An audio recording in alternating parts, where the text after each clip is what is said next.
Hello.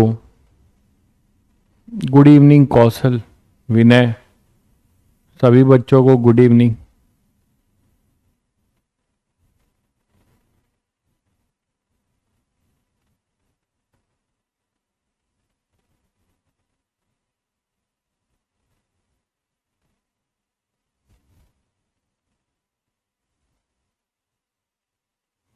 शोभित, सृष्टि, सभी को good evening. हाँ, काफ़ी लंबे समय के बाद हम लोग मिल रहे हैं। एक्चुअली मेरे आई में कंजेंटिवाइटिस हो गया था। अभी भी थोड़ी बहुत है दिक्कत, लेकिन तो अब देख पा रहा हूँ काफ़ी ज़्यादा हो गया था, तो इसीलिए आप लोगों का लॉस हो गया।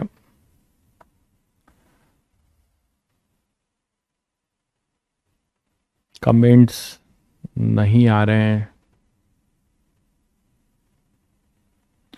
हाँ, ये बहुत तेजी से फैला हुआ है। आप बच्चों को भी, बहुत सारे बच्चे भी इसमें सफ़र कर रहे होंगे शायद।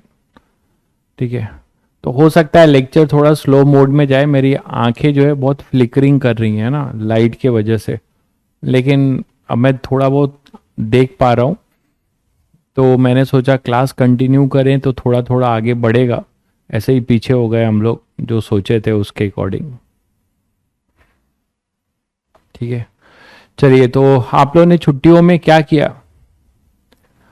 छुट्टियों का कुछ फ़ायदा उठाया? छुट्टियों का कुछ फ़ायदा उठाया तुम लोगों ने? कुछ बैकलॉग वॉकलॉग अपने निपटाए? जो भी पढ़ रहा था, पढ़ाई वढ़ाई किया आपने? जो ड्यू था उसको कंप्लीट कर लिया? कमेंट चला जा रहा है आप लोगों का।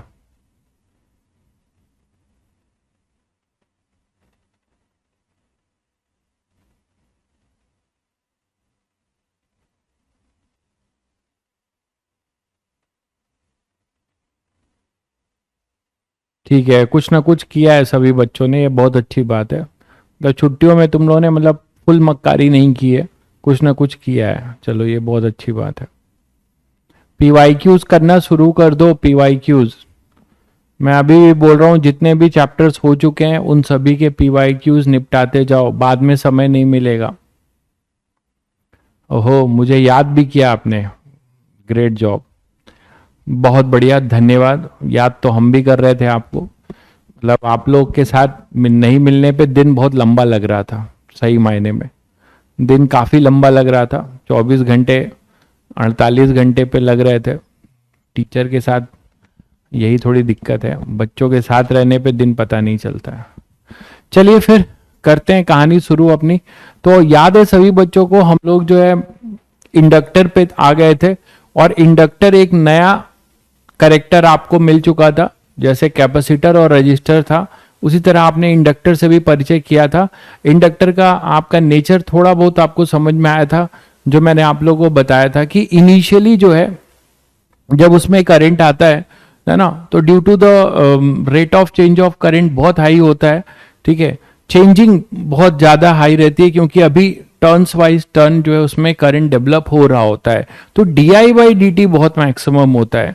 तो d I by D T बहुत मैक्सिमम होने की वजह से उसको मैक्सिमम अपोजिशन देता है वो, है ना। फ्लक्स बढ़ रहा होता है, और फ्लक्स बढ़ रहा होता है तो उसके सेल्फ इंडक्शन की वजह से उसको मैक्सिमम अपोजिशन वो देता है बाहर की करंट को।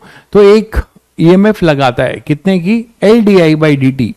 L D I by D T की बैटरी, थोड़ा बहुत मैं आपको याद करा दूं कि सभी बच्चों को इतना तो अब समझ में आ ही गया था। यहाँ तक हम यहाँ यहीं से छूटी थी, लेक्चर यहीं से छूटा गया था कि ये अपने पास इंडक्टर है जैसे, है ना। यहाँ से करंट अपना आ रहा है, D I by D T अपना इंक्रीजिंग है। इसमें अगर मैं हम बोलते हैं D I by D T अपना इंक्रीजिंग है। याद है सभी बच्चों को? तो यहाँ पे हम क्या लिखते थे? एक बैक ईएमएफ डेवलप होता था, है ना, ई एल का, और वो क्या होता था? L D I by D T. L D I by D T, है ना। ये मॉड है, हमने साइन जो है लिख लिया है तभी पोलरिटी लगाई है, तो ये मॉड है। तो L D I by D T की आपकी बैटरी आती थी। यही आई आपका डिक्रीज करता था, यही आई आपका डिक्रीज करता था।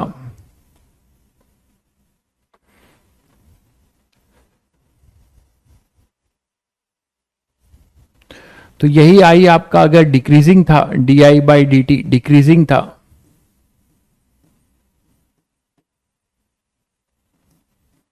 है ना, तो ये क्या करता था, इसको सपोर्ट करेगा। मतलब आप यहाँ पे जो फ्लक्स का जो सेल्फ फ्लक्स के वजह से इसमें इंड्यूस ईएमएफ आएगा, सेल्फ फ्लक्स के वजह से इसमें जो इंड्यूस ईएमएफ आएगा,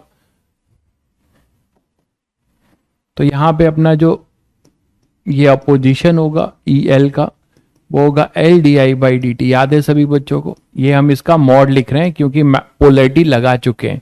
और यहाँ पे क्या होगा बताओ, ये इसको डिक्रीज कर रहा है, तो डिक्रीज नहीं होने देना चाहेगा, तो ये यहाँ पे जो इसका जो ई एल होगा वो इसको सपोर्ट करेगा। ठीक है, यहां तक हम आ चुके थे। चलिए अब आगे देखते हैं इसकी कहानी।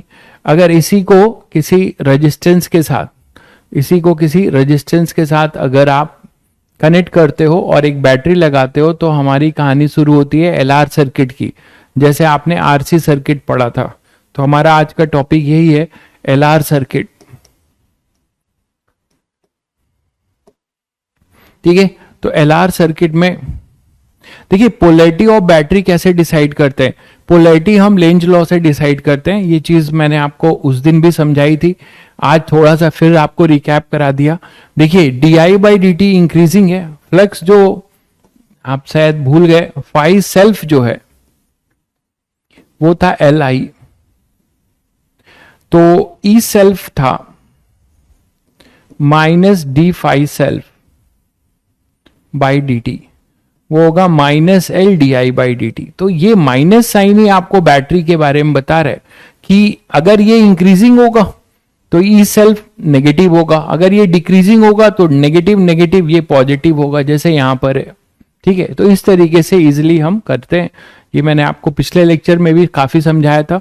तो L D I by D T, और ये D I by D T का मतलब ये भी बताया था कि इसका ये मतलब नहीं है कि आई कांस्टेंट टाइम का फंक्शन हो, ऐसा नहीं है। ये मैंने आपको समझाया था कि करंट का सोलेनॉइड में या इंडक्टर में बिल्डअप होने के टाइम तक की वो रेट ऑफ चेंज हम लेते हैं। ठीक है,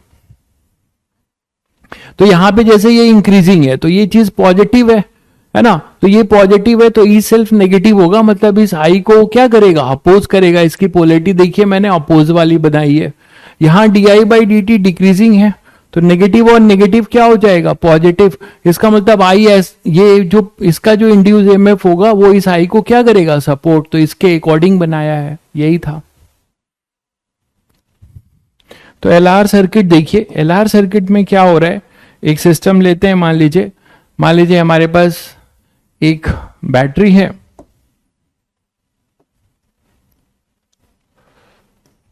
V वोल्ट की एक्सटर्नल बैटरी है। ठीक है, और हमारे पास एक टू वे स्विच लगा हुआ है, और यहां पे अपने पास ये इंडक्टर है, ये रेजिस्टेंस है। इन दोनों को ऐसे बनाते हैं, है ना, ये दोनों में अब L और R में अंतर समझ गए, इसको हम ऐसे बनाएंगे। तो ये इंडक्टर है जैसा, तो ये इंडक्टर होगा, बाकी ये रेजिस्टेंस का सिंबल है। ठीक है, यहां पे टू वे स्विच है।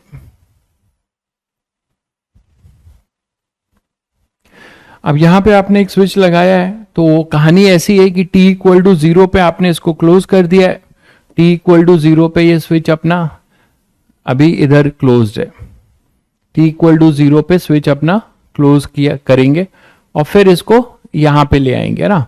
ये पहले यहां पर होगा t इक्वल टू 0 पे वेरी लॉन्ग टाइम तक, उसके बाद हम इसको यहां पे ला देंगे। तो ये टू वे स्विच है, ये इस तरीके से मूव कर सकता है। ठीक है, चलिए, तो ये टू वे स्विच है। अभी हमने इसको क्या किया है, t इक्वल टू 0 पे स्विच को क्लोज कर दिया है, t इक्वल टू 0 पे। अभी चलिए ओपन है,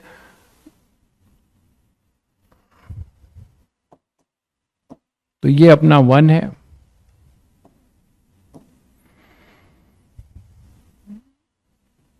ये 2 है, और ये अपना SW है। जैसे आपने आरसी किया था, ये कांस्टेंट पोटेंशियल सोर्स है। तो अभी जो है t इक्वल टू 0 पे इसको क्या करेंगे, हम लोग क्लोज कर देंगे। तो इसको t इक्वल टू 0 पे क्लोज कर लेते हैं।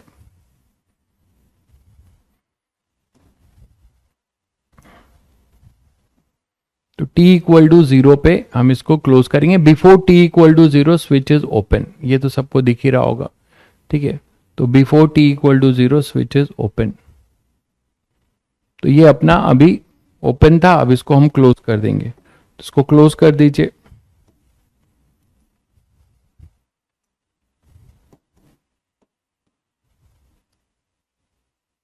तो t equal to 0 at t equal to 0 है ना, SW क्लोज। तो जैसे आप इसे क्लोज करोगे आपको पता है यहां से करंट आ ही जाएगा, और ये करंट जब आ ही जाएगा, आप ध्यान दीजिएगा थोड़ा ध्यान से कि यहां पर जो ये अभी क्या था, यहां देखो यहां पे कोई करंट नहीं था, फ्लक्स जीरो था, है ना, कोई करंट नहीं था, फाई सेल्फ जीरो था, EL जीरो था, कोई ऑपोजिशन भी नहीं था। जैसे ही आप यहां पर इसका थोड़ा नेचर समझिएगा, जैसे ही आप यहां पर इसको क्लोज करते हो t इक्वल टू 0 पे, करंट अभी सर्किट में पूरा बिल्डअप नहीं हुआ है, बट di बाई dt अभी भी rate of change of current maximum होने जा रहा है। करंट I इज इंक्रीजिंग और change in current I increasing. देखिए di बाई dt में आपका rate of change of current जो है अपना इंक्रीजिंग है, di बाई dt की बात नहीं हो रही, I टाइम के साथ इंक्रीज करेगा, तभी तो आप बोलोगे कि di बाई dt टाइम के साथ पॉजिटिव है, तो आप उसमें कंफ्यूज मत होइए, आप डबल डिफरेंशिएशन की बात कर रहे हैं, ठीक है, आप डबल डिफरेंशिएशन की बात करते हैं। di मैं बोल रहा हूं कि rate of change of current, भाई अगर di बाई dt इंक्रीजिंग है, di बाई dt हमारा इंक्रीजिंग है, तो बट ऑब्वियस है कि I हमारा क्या हो रहा होगा, चेंज हो रहा होगा, तभी वो, और वो कैसा चेंज हो रहा है, जिसका टाइम के साथ रेट ऑफ चेंज पॉजिटिव है, सिंपल सी बात है। तो यहां पर अपने पास देखो कि t इक्वल टू 0 पे स्विच को क्लोज किया, तो इस क्लोज करने में क्या होगा कि आपने बोला कि यहां से करंट आया, ठीक है, अब ये अभी यहां बिल्डअप हो रहा है, ध्यान दीजिएगा, ये ट्रांजिशन स्टेट की एनालिसिस हो रही है, ठीक है। जब I 0 होगा तब कहां पे होगा मेरे भाई, क्या क्या पूछ रहे हो मेरे भाई, अगर करंट ही नहीं है तो फाई सेल्फ नहीं है, ई सेल्फ नहीं है, कहां से, जब आपने समझा नहीं, शायद आप पहली क्लास कर रहे हैं, इंडक्टर आपने नहीं किया है, शायद लास्ट क्लास जिन्होंने इंडक्टर किया है उसको प्लीज एक बार रिवाइज करिएगा।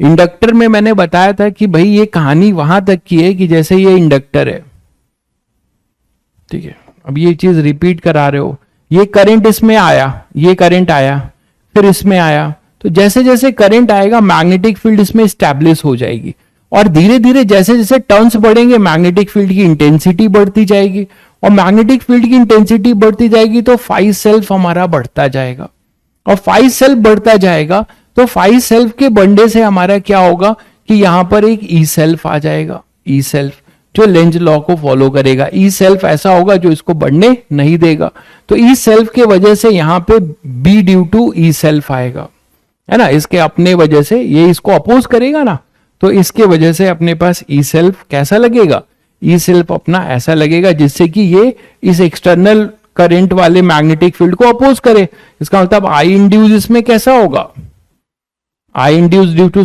ई सेल्फ ऐसा होगा जो कि एक्सटर्नल को अपोज करे, तो ये B due to I induce होगा, ये बी ड्यू टू एक्सटर्नल, ये सब बताया जा चुका है।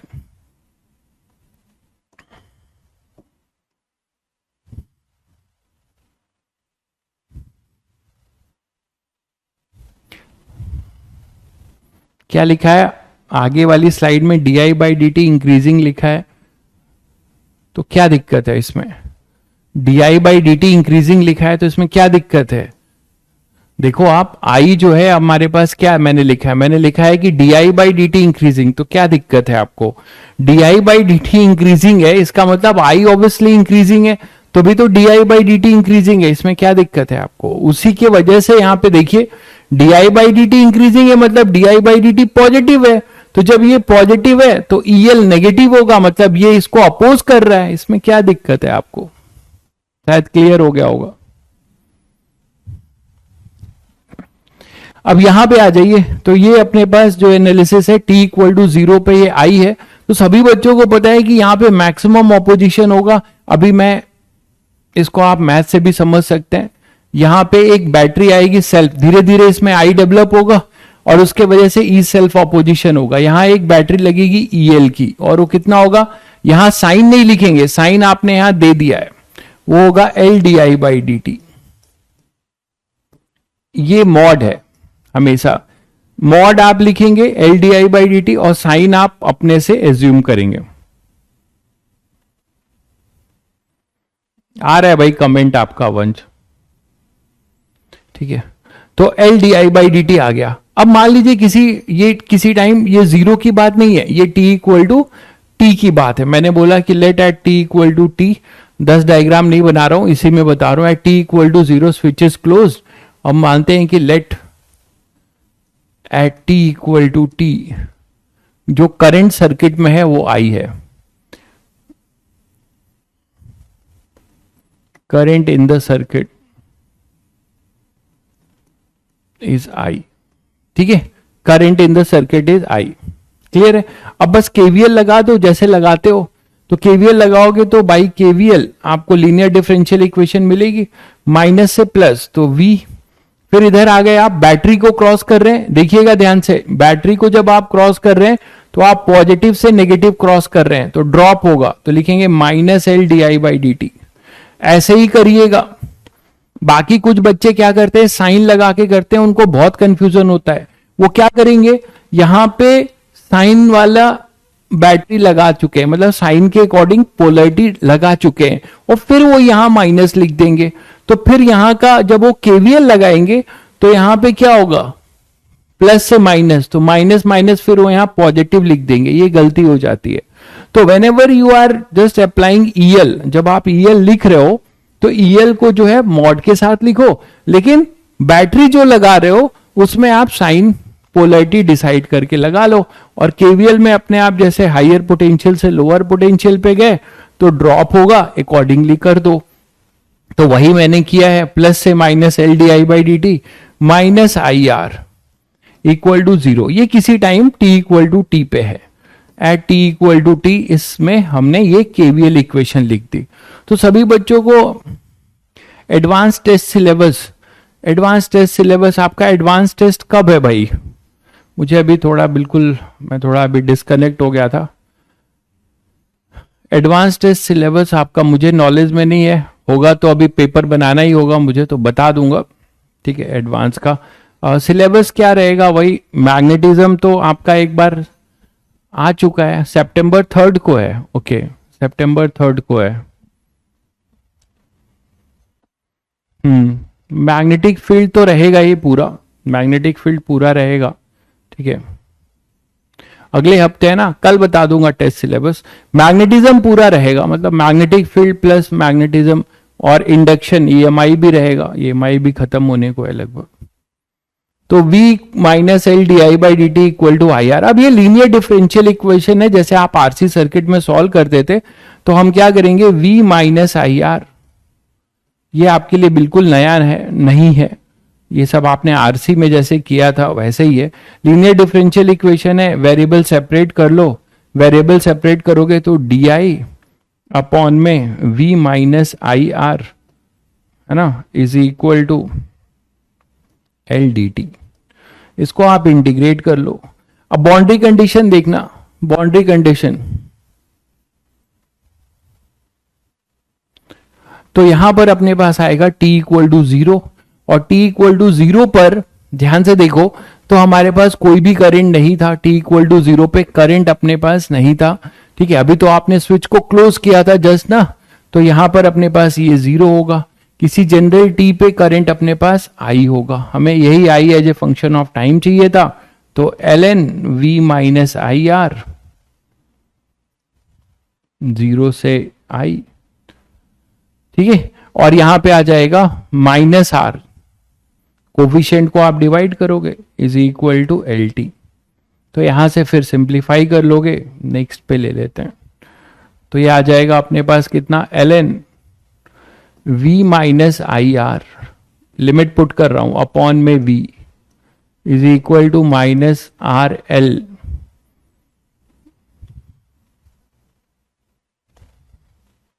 Minus R L t. Clear है। अब e की पावर ले लो, तो v minus I R equal to v e की power minus R L t.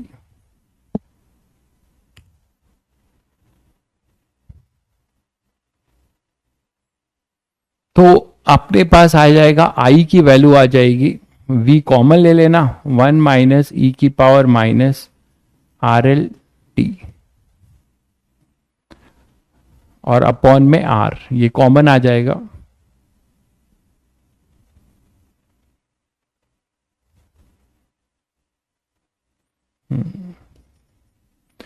तो आई का ये फंक्शन आ गया as a function of time. अब ये ध्यान से देखो, जैसे आरसी सर्किट वाला ही फंक्शन है, ये आर एल की जगह पे आप इसे टाउ लिख सकते हो। तो I is equal to V by R, यहां का जो टाइम कांस्टेंट आएगा टी बाई टाउ होता था ना यहां पे, और यहां पे आप टाउ जो लिखेंगे T by tau.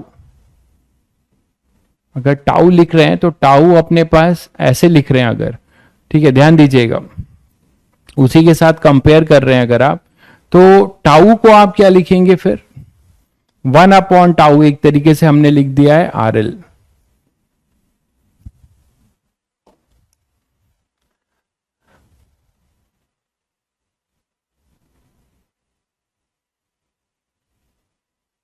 T by tau किया है तो 1 अपॉन टाउ जो है आर एल है ना।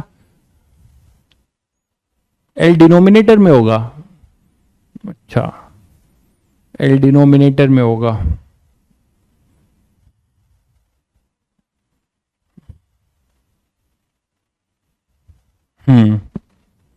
डीआई के साथ लिया है ना हमने, तो ये एल डिनोमिनेटर में होगा, सही कह रहे हो।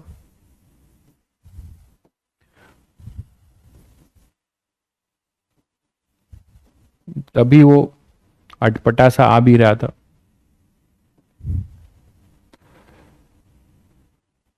तो ये हो जाएगा माइनस 1 बाई एल टी और इधर आर।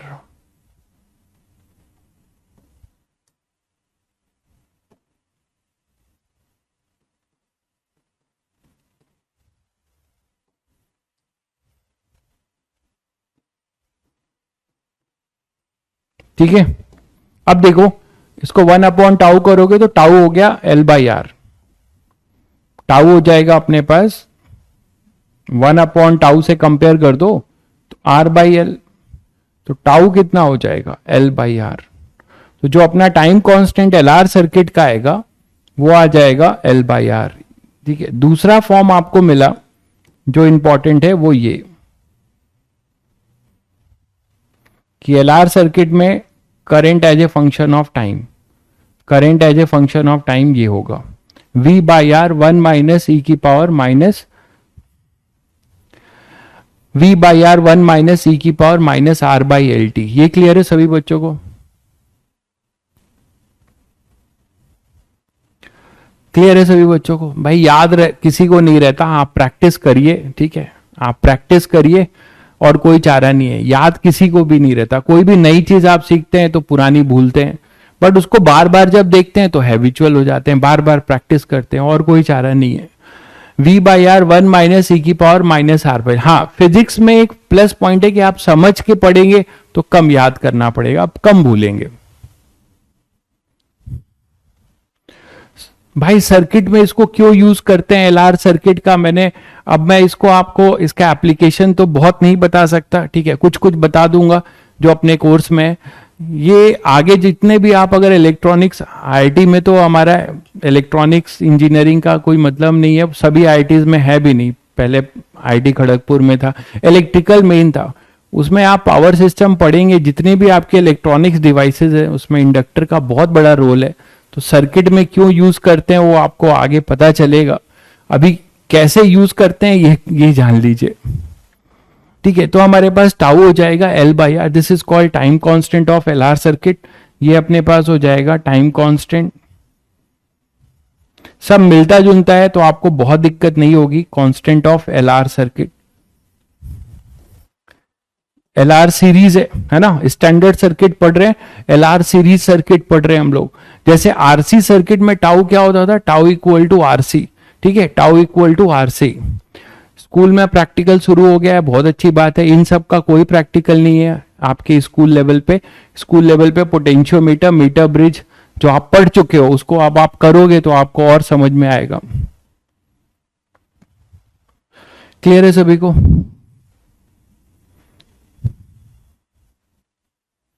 अब देखिए tau equal to L by R में time constant of L R circuit आपने निकाल दिया। अब आप यहां आइए कि जो ये ग्रोथ ऑफ करंट बता रहा है ना, इंडक्टर में ग्रोथ ऑफ करंट बता रहा है कि कैसे कैसे जैसे ही आपने स्विच को क्लोज किया तो t इक्वल टू 0 पे आप देखिए करंट 0 था, बिल्कुल सही है।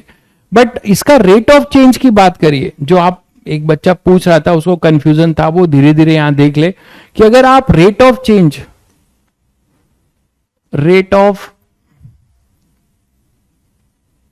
Of I that is D by D T, तो डी बाई डी टी की अगर बात करते हैं तो वो देखिए क्या फंक्शन बन रहा है भाई, वो बन रहा है हमारे पास minus V by R E की power minus T by tau into minus 1 by tau. दिख रहा है सभी को?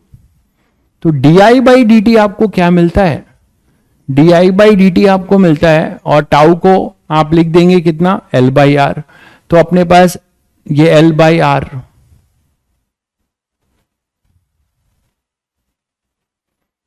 तो कितना हो जाएगा, देखिए डी बाई डी टी का जो रेट मेजर आएगा वो आ जाएगा अपने पास कितना, टाउ सही लिखा है ना, एक बार देख लीजिए सभी लोग, टाउ सही है देख लीजिए।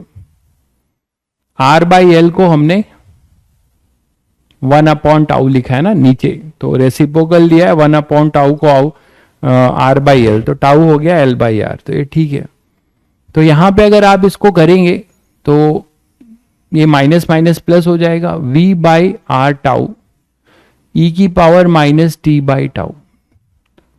तो डी बाई डी टी और आई में क्या है चेंज, वो देखिए कि t इक्वल टू 0 पे जो करंट बिल्डअप है, करंट जो बिल्डअप है वो अपना 0 है, करंट बिल्डअप सर्किट में 0 है, करंट 0 है, but D by D T का रेट ऑफ चेंज देखिए मैक्सिमम मिल रहा है। आप यहां पे पुट करके देखिए, और v इसको और भी कर सकते हैं आप, टाउ को एल बाई आर पुट करेंगे तो v बाई एल ई की power minus T by tau.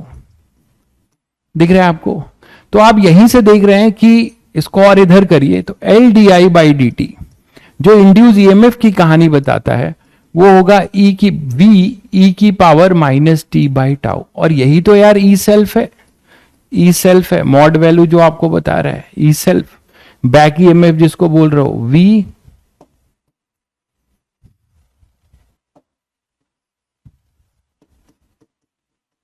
तो आपको क्या दिखता है कि जो बैटरी के साथ जो बैक ईएमएफ है, ऑपोजिशन है, उसका ऐसा नेचर है। आप देखिए at t equal to 0 E self जो है, ई सेल्फ मैक्सिमम है और वो किसके बराबर है, v के, वो किसके बराबर है, v के। इसका क्या मतलब है कि जो अपना इंडक्टर है जो बैक ईएमएफ दे रहा है, बैक ईएमएफ समझते हैं ना, जो रेजिस्टेंस दे रहा है उसको अपोजिट पोलरिटी लेकर, तो ये देखिए ई सेल्फ जो है अपना मैक्सिमम है और किसके बराबर है, v के बराबर। इसका मतलब जब तुमने स्विच को क्लोज किया था, जिस समय क्लोज किया था t इक्वल टू 0 पे, उस समय मैक्सिमम अपोजिशन इंडक्टर दे रहा था और वो किसको कैंसिल आउट कर रहा था, वो v को कैंसिल आउट कर रहा था। यहां मैंने केवल मॉड लिखा है, बैटरी तो आप समझते हैं, तो इसका मतलब ये हुआ, देखिए यहां से आप मैथ से भी समझ सकते हैं। ये चीज आपको और क्या रियलाइज करा रही है, ये चीज आपको ये रियलाइज करा रही है कि एट t इक्वल टू 0 है ना, एट t इक्वल टू 0 जो आपका इंडक्टर रोल प्ले कर रहा है वो कैसा रोल प्ले कर रहा है, ये अपने पास इंडक्टर था, इससे जो बैटरी मिल रही है तुम्हें यहां पे, है ना, ये ई सेल्फ है, ये ऑपोजिशन है और ये अपना V है, ये रेजिस्टेंस था।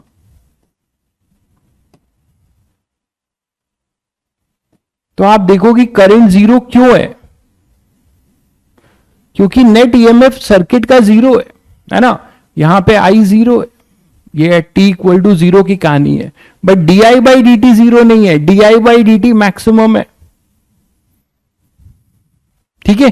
तो D by D T maximum है, इसका मतलब क्या हुआ, ऑपोजिशन जो की पोलरिटी ऐसा ही होगी। तो डी बाई डी टी अपनी क्या है, रेट ऑफ चेंज अपना जो है वो मैक्सिमम है at T equal to zero पे। वहां तो मैंने जनरल लिखा था कि d I by D t. आप जो पूछ रहे हैं भाई शोभित, मैं टी इक्वल टू जीरो की बात वहां पे नहीं लिखा हूं, मैंने जनरल लिखा है कि d I by D T जैसे जैसे जो है अपना क्या हो रहा होगा, आई अभी जीरो है, आई बढ़ रहा होगा, आई बढ़ रहा होगा, D I by D T का जो फ्लक्स का ऑपोजिशन है वो घट रहा होगा। तो ये आपको यहां से समझ में आ सकता है, जो मैंने मैथ से इजीली आपको समझाया। बाकी तो आप समझ चुके हैं कि इसका नेचर कैसा होगा। मतलब ये बताइए कि t इक्वल टू जीरो पे ये ओपन सर्किट की तरह बिहेव कर सकता है, t इक्वल टू जीरो पे ये ओपन सर्किट की तरह बिहेव करेगा क्योंकि करंट जीरो है। मतलब आप इसको बोल सकते हो कि सर इसको ओपन सर्किट की तरह बिहेव करा सकते हैं, बिल्कुल। तो t इक्वल टू जीरो पे आप इसमें और भी कंक्लूड कर सकते हो कि at t equal to zero inductor behave as a open circuit. तब इतना ज्यादा ईएमएफ होगा जो इसको पूरे को कैंसिल आउट कर देगा। तो inductor behave as a open circuit. कुछ याद आ रहा है तुम लोगों को कहानी कैपेसिटर वाली आरसी सर्किट में? आरसी सर्किट में कुछ कहानी याद आ रहा है?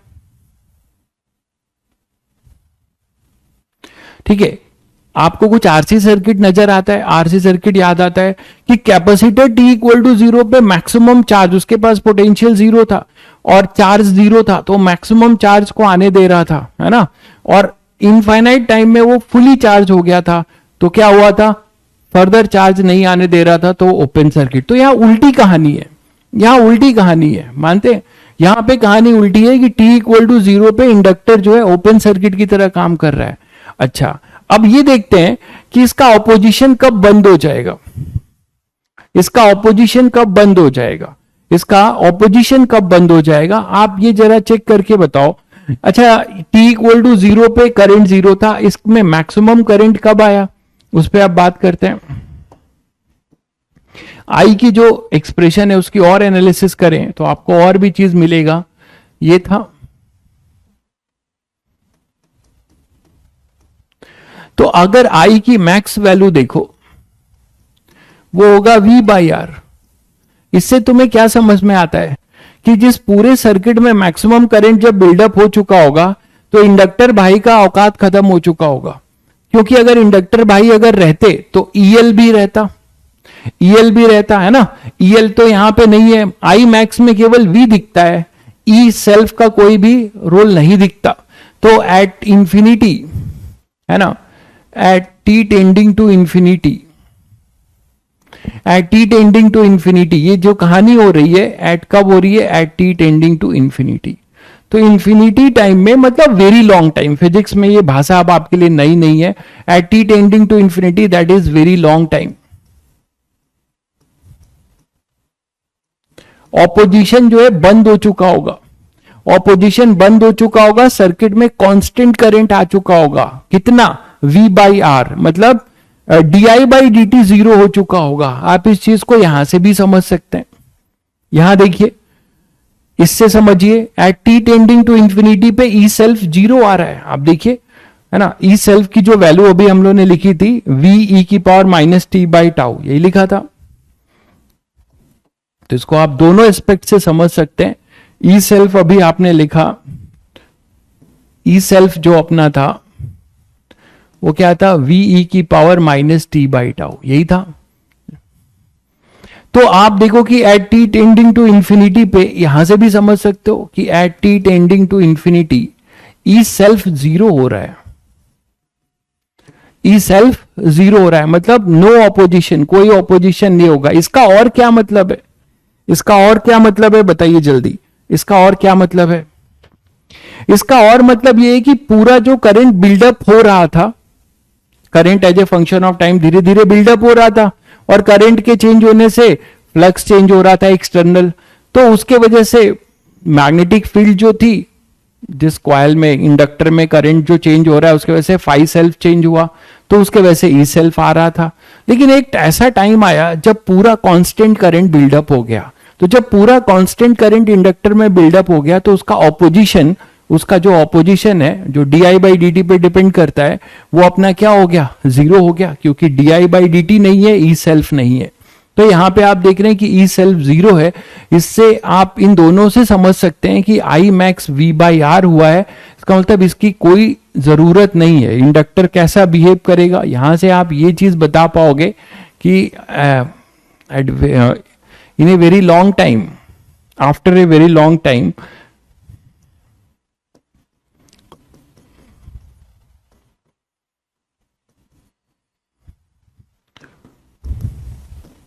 Inductor behave as a zero resistance wire, no opposition. मानते हो कि नहीं? जीरो रेजिस्टेंस वायर, ये जीरो रेजिस्टेंस वायर की तरह बोल सकते हैं, ठीक है। तो अब यहां पे आप इसका अगर सर्किट बनाइए तो सर्किट में आप क्या बोल सकते हो कि ये अपने पास V था, इस इंडक्टर को हटाकर आप एक जीरो रेजिस्टेंस वायर से रिप्लेस कर सकते हो इसको। तभी देखिए कि जो करंट आ रहा है वो केवल V पे डिपेंड कर रहा है, और वो करंट जो सर्किट में बिल्डअप हुआ है वो मैक्स करंट बिल्डअप हुआ है। यहां I मैक्स है बट di बाई dt अपना जीरो है, ठीक है। तो अपने पास I मैक्स आ चुका है, और ये जो इंडक्टर है, now this inductor behave as a zero resistance wire.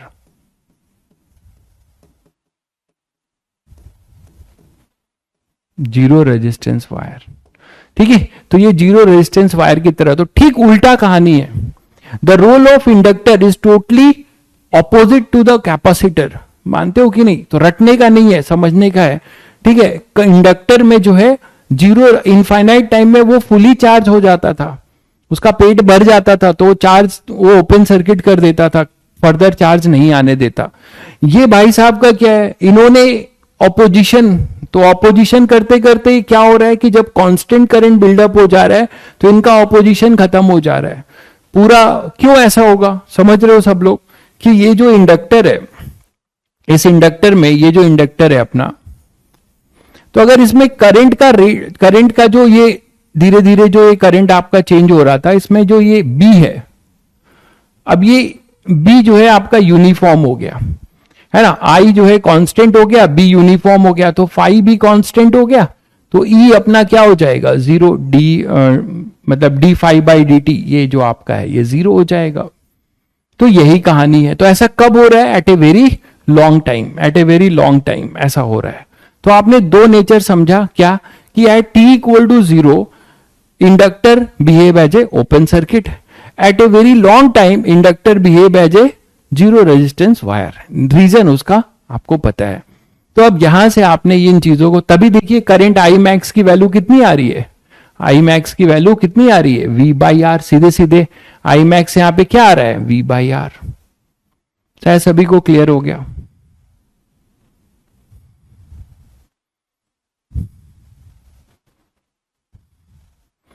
हाँ बिल्कुल, ई इंड्यूस नहीं होगा। तो मैंने जो कहा था वही तो हो रहा है मेरे भाई। मैंने कहा था कि जब पूरे में आ जाएगा तो पूरा बिल्डअप हो जाएगा, तो करंट अपना मैक्सिमम, वही चीज मैं आपको यहां पे मैथ से समझा रहा हूं, जो पहले लेक्चर में आपको समझाया कि टर्न बाय टर्न जो है करंट अभी डेवलप हो रहा है, तो उसका नेचर आपका क्या हो रहा है, वो बढ़ रहा होगा। करंट नंबर ऑफ टर्न्स में जितना ज्यादा ऑक्यूपाई होता जाएगा, उसकी कंट्रीब्यूशन मैग्नेटिक फील्ड की ज्यादा होती जाएगी, तो फाई सेल्फ बढ़ता जाएगा, तो ई सेल्फ अपना क्या होगा, ई सेल्फ उसको अपोज करेगा। लेकिन जब पूरे में वो कांस्टेंट करंट बिल्डअप हो जाएगा, तो हमारा जब कांस्टेंट करंट बिल्डअप हो जाएगा तो बी कांस्टेंट हो जाएगा, फाई सेल्फ कांस्टेंट हो जाएगा, तो E self D phi self by D T zero हो जाएगा। क्लियर है? तो अब यहां पर ये कहानी है इंडक्टर की। तो आपने इंडक्टर के दो नेचर समझे। एक क्या समझा कि इंडक्टर जब मैक्सिमम ऑपोजिशन देगा t इक्वल टू जीरो पे, it will behave as a open circuit, और इनफाइनाइट टाइम में it will behave as a क्या, जीरो रेजिस्टेंस वायर। तो एलआर सर्किट में ये चीज समझी। थोड़ी ग्राफ की बात कर लें, ये आपके लिए जाना पहचाना ग्राफ है, सभी बच्चों को पता है ग्राफ क्या होगा। अच्छा ग्राफ पे आते हैं, पहले और भी चीजें देख लें। Current as a function of time, LR circuit में हमने निकाला, क्या क्या निकाला, अभी हमने ये निकाला,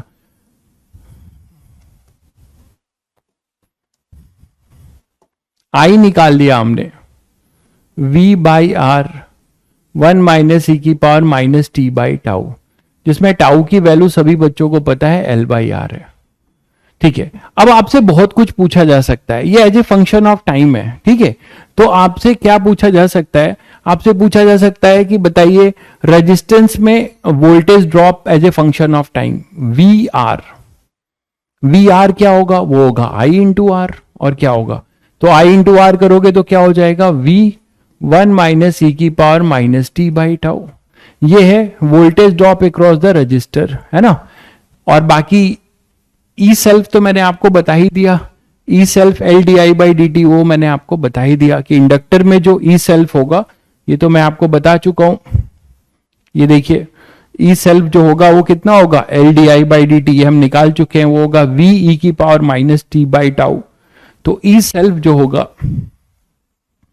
ये सब आपसे छोटे छोटे क्वेश्चन पूछे जा सकते हैं, L D I by D T, तो ये हम लोगों ने निकाला हुआ है वी ई की power minus T by tau, ये भी हमने as a function of time निकाल लिया।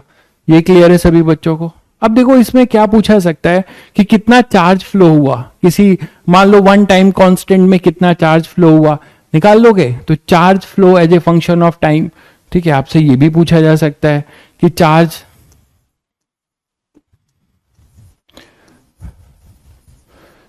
Flow as a function of time, तो ये भी बता सकते हो। कुछ नहीं करना है, आई को क्या लिख दोगे, D Q by D T, है ना। आई को क्या लिख दोगे आप, D Q by D T, तो D Q by D T, I को आपने लिख दिया यहां से, ठीक है, equal to V by R, 1 minus E की power minus T by tau. बस आप इसे डिफ्रेंशिएट कर लोगे, जिस टाइम से जिस टाइम के लिए पूछा जाए वो आप कर लोगे, है ना, जितने टाइम के लिए, है ना। मान लो मैं 0 से Q लिख रहा हूं और ये 0 से general as a function of time लिख रहा हूं, तो यहां से आप Q as a function of time भी निकाल लोगे।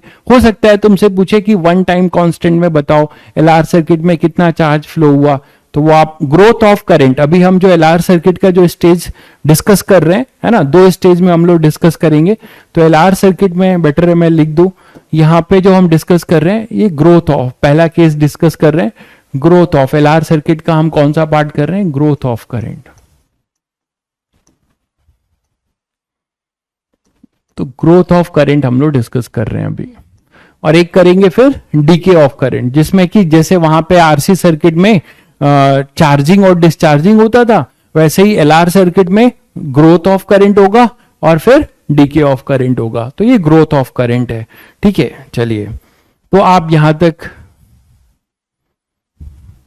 यहां से चार्ज भी निकाल लोगे। अच्छा, अगर आपसे पूछा जाए कि हीट बताओ कितना हीट फ्लो हुआ है, वो भी निकाल सकते हो, है ना, हीट फ्लो, तो हीट फ्लो भी पूछा जा सकता है। तो हीट फ्लो क्या बोलोगे, हीट डिसिपिएटेड, क्योंकि रजिस्टर है ना,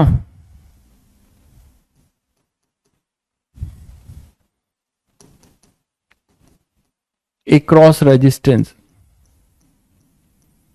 तो ये जनरल अप्रोच में बता दे रहा हूं, बाकी टाइम कोई भी हो सकता है, किसी भी टाइम से आपसे पूछा जा सकता है। तो आप क्या करने वाले हो, आपको पता है कि पावर जो होगा P equal to I square R, है ना, रेजिस्टेंस के क्रॉस ही होगा, P equal to I square R, और P को आप क्या लिख सकते हो, DH by D T equal to I square. आई सभी बच्चों को पता है कितना है, आई हमारे पास कितना है, ये रहा V by V square R square, 1 minus E की power minus T by tau का होल स्क्वायर। ठीक, तो अगर आपको हीट निकालना है तो DH equal to V square upon R square, 1 minus E की power minus T by tau का होल स्क्वायर dt। इसे हमें इंटीग्रेट करना पड़ेगा, जहां से जहां बोला जाए जितने टाइम के लिए, है ना। मान लो वन टाइम कांस्टेंट के लिए पूछता है तो आप वन टाइम कांस्टेंट के लिए बता देना, तो यहां से आप जनरल पूछता है तो आप जनरल 0 से t कर दोगे, तो यहां से आपको हीट मिल जाएगा।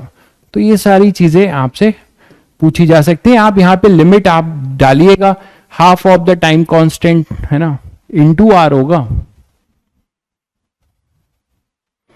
अच्छा, एक मिनट, आई स्क्वायर आर है ना, तो एक आर से एक आर कैंसिल होगा, एक आर बचेगा, आर स्क्वायर नहीं होगा। अब ठीक है भाई, देख लो, V square by R square था, तो एक आर स्क्वायर से एक आर स्क्वायर कैंसिल होगा, तो यहां पे अपने पास एक आर बचेगा। बिल्कुल सही कह रहे हैं। क्लियर है सभी बच्चों को? बिल्कुल ठीक है।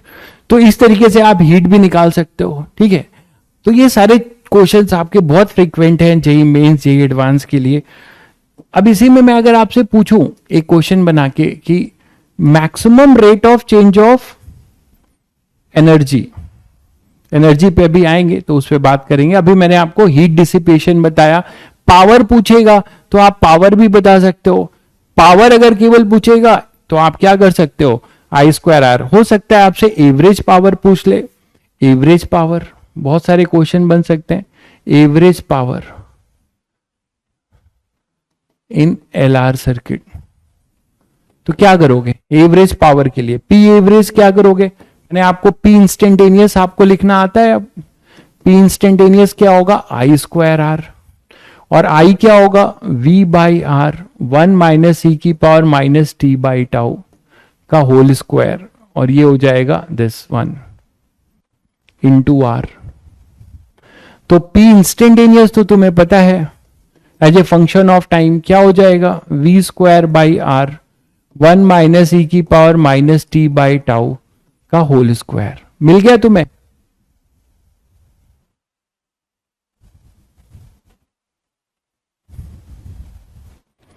नहीं भाई, 2012 तक का जो है पीवाईक्यूज मत करिए, 2012 बहुत पीछे हो जाएंगे आप, ठीक है। आपको जो है 2023 चल रहा है, तो 2012 से 2023 का करिए, वो समझ में आता है।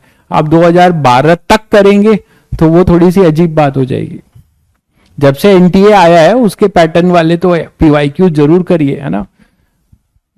जब से एनटीए एग्जाम लेना शुरू किया है तब से उसके पैटर्न वाले पीवाईक्यू जरूर करिए, मतलब आप शुरू से पीछे जाइए, ठीक है। आप जो है 2022 से लेकर और आप 2017 तक करिए, 15 तक करिए, 12 तक करिए, वो समझ में आता है। और पीवाईक्यू जिन बच्चों ने चैप्टर वाइज लिया होगा तो उनको पता भी नहीं चलेगा कि वो कितने साल के पीवाईक्यूज करें, क्योंकि उसमें बहुत सेग्रीगेट करके दिया है, तो वो अपना टॉपिक पढ़ते जाएंगे, उसको करते जाएंगे। वही तरीका होता है। एक साथ लेके बैठोगे तो आपको लगेगा 40 साल का पीवाईक्यू करेंगे, आधी उम्र निकल जाएगी। तो P instantaneous V square by R, 1 minus E की power minus T by tau square. ये आप average power in LR circuit कैसे निकालेंगे, तो देखिए, अब पी एवरेज का फंक्शन बना सकते हो, सभी लोग जानते हो क्या होगा, P instantaneous into D T, जहां से जहां बोला जाए 0 से टी, और फिर अपने पास डी टी 0 से टी, ठीक है। ये क्लियर है? अब जल्दी से आप लोग एक इसी में क्वेश्चन दे रहा हूं कि average power in one time constant, यही बता दो, ठीक है। चलो मैं एक टाइम की वैल्यू दे देता हूं आपको सॉल्व करने के लिए। जल्दी से मुझे सॉल्व करके बता दो कि एग्जाम्पल के लिए कि average power in one time constant निकाल लोगे बहुत आसानी से। Average power in one time constant, LR circuit में average power in one time constant निकाल लोगे सभी लोग। क्या हो जाएगा, बस यहां टी की जगह टाउ आ जाएगा, है ना। तो यहां पे टी की जगह क्या हो जाएगा, पी एवरेज फंक्शन क्या हो जाएगा, वी स्क्वायर बाई आर, यही रखना। और ये पूरा आ जाएगा अपने पास 1 माइनस ई की power minus T by tau का होल स्क्वायर डी टी, और ये 0 से टाउ, और इधर हो जाएगा डी टी 0 से टाउ। तो आपको मैंने टी दे दिया, ठीक है, आपको मैंने टी दे दिया। अब वहां से आप कर सकते हो। यार नैतिक पढ़ाई कर लो यार, आप कितना मतलब कमेंट कर रहे हो आलतू फालतू जो है। आप कितना करोगे तो 10,000 रैंक आ जाएगा, ये सब किसने बताया तुम्हें कि ऐसा कोई पैरामीटर फिक्स है? आप 5 क्वेश्चन करके भी रैंक ला सकते हो, आप 5,000 करके भी नहीं ला सकते हो। ये सब आपके ऊपर डिपेंड करता है कि आप उसको कैसे कर रहे हैं, कैसे अंडरस्टैंडिंग बिल्डअप कर रहे हैं, ठीक है। हाँ, एक बेयर मिनिमम जो है आपको प्रैक्टिस की जरूरत पड़ती है, उसके लिए हम लोग मैक्सिमम प्रैक्टिस करते हैं। सिंपल सी बात है। आप परेशान हो, आप यहां ध्यान दो ना, इसके आंसर निकालो, आलतू फालतू चीजों में परेशान हो। v²/r, यही दिक्कत है बच्चों के साथ। यहां पे जल्दी इसका आंसर बताइए। सोचते ज्यादा हो, करते कुछ नहीं हो। v²/r, इसको ओपन करना पड़ेगा तुम्हें, ठीक है, ओपन कर दो, कोई दिक्कत नहीं है। तो a² प्लस b², है ना, a² plus b² minus 2ab, यही तो होगा भाई, बोलो।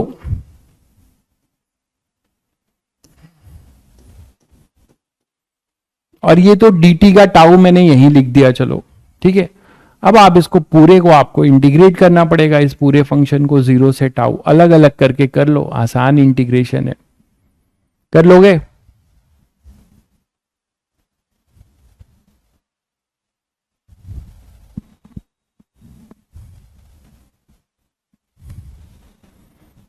Half life time, half life time समझे नहीं आप, क्या बोल रहे हैं इसमें? Half life time, radio activity तो चल नहीं रही इसमें, हाफ लाइफ टाइम क्या पूछना चाह रहे हो, नहीं समझ में आ रहा है, क्या रिलेट करना चाह रहे हो, इसको करो।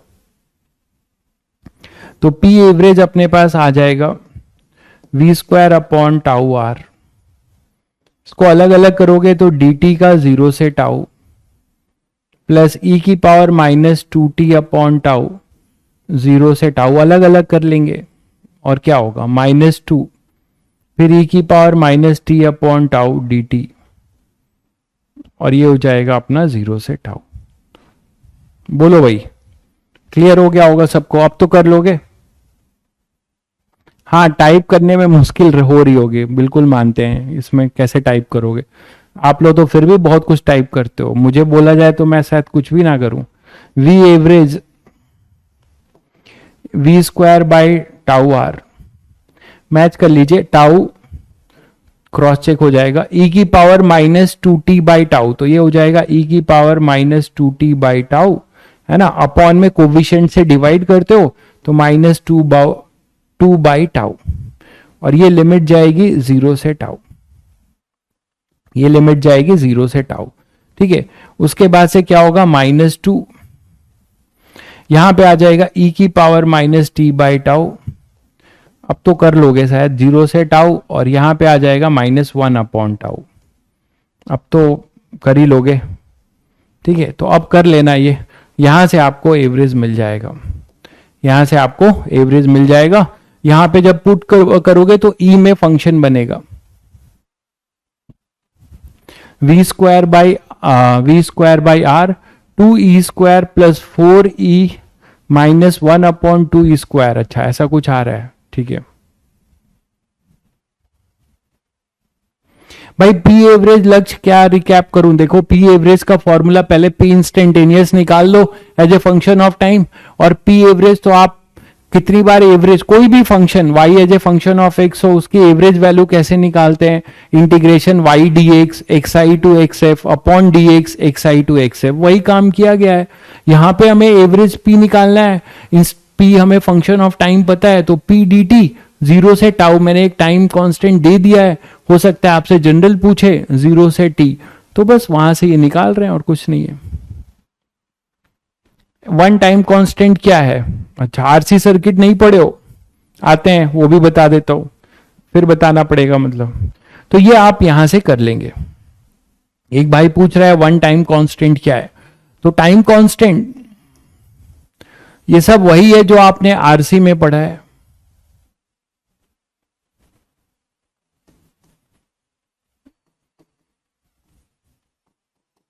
इसको आप दो तरीके से देख सकते हो, चलो पहले मैंने डीके कर लेते हैं उसके बाद करते हैं, बता देता हूं।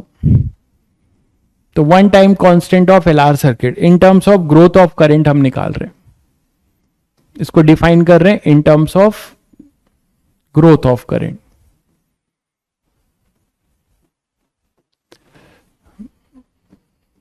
क्या करेंगे, आई आपको पता है वो है v/r 1 माइनस e⁻⁻t/τ, यही था। तो at t equal to tau पे कितना जो है करंट बिल्डअप हो चुका है सर्किट में, देख लीजिए, वो हो जाएगा V by R 1 minus E की पावर -1। बोलो भाई, मतलब V by R 1 minus 1 by E, और V बाई आर अपना मैक्सिमम करंट है, आई मैक्स, जो वेरी लॉन्ग टाइम में होता है, ये सभी को पता है। तो जो आई आएगा वो आएगा, इसकी जब वैल्यू पुट करोगे तो आएगा 63% ऑफ आई मैक्स। तो शायद जो बच्चा पूछ रहा था कि सर क्या है टाइम कांस्टेंट, वो निकाल सकता है।